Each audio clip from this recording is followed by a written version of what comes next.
Red Bull's straight-line speed in the first 3 races of the 2023 F1 season has been incredible, as we saw at Jeddah and Australia particularly. This has not gone unnoticed by other teams or drivers, with Lewis Hamilton saying that he didn't know why or how, but that Max had driven past him with serious speed, and that the RB19 was the fastest car he's seen. Thanks to Adrian Newey and his team's expertise, Red Bull's RB19 is incredibly aerodynamically efficient, and a lot of this comes from their DRS and how it allows them to gain a huge speed boost over the rest of the field when it's open.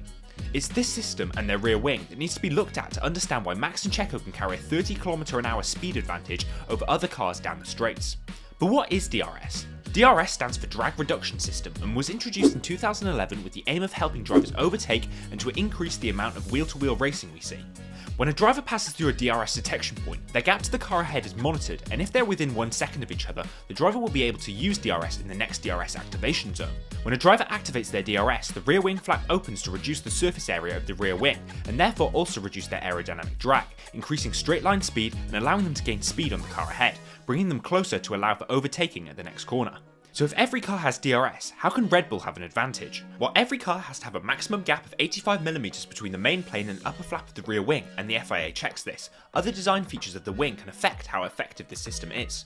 In Saudi Arabia, where this DRS advantage of Red Bull was first noticed, Red Bull used a wing with an adapted main plane, upper flap, and end plate transitions that would reduce their downforce and drag to be perfectly suited to the low downforce, high speed Jeddah Corniche circuit. While other teams ran wings that had slot gap separators, Red Bull did not, meaning their rear wing, when open with DRS active, produced much less downforce and drag than teams like Mercedes or Ferrari. They also don't have sharp corners on the ends of the upper flap, where it curves into the end plates like Mercedes or Ferrari do, and this reduces the vortices that are generated on this trailing edge, therefore also reducing drag and downforce. By making these adaptations that so specifically suit the track, Red Bull had a huge advantage in Jeddah, both in their speed and in their car's aerodynamic efficiency, even with DRS closed. When this rear wing specification was coupled with a very aggressive beam wing, Red Bull created a car that had a drag reduction effect that encompassed the entire rear of the car, resulting in the term triple DRS being used by technical specialists. Red Bull's, and specifically Adrian Newey's deep understanding of the regulations, is what has helped them to create this system. By understanding their car at this high level, Red Bull have created the illusion of some sort of magic or secret that other teams are yet to catch onto, but this simply isn't the case.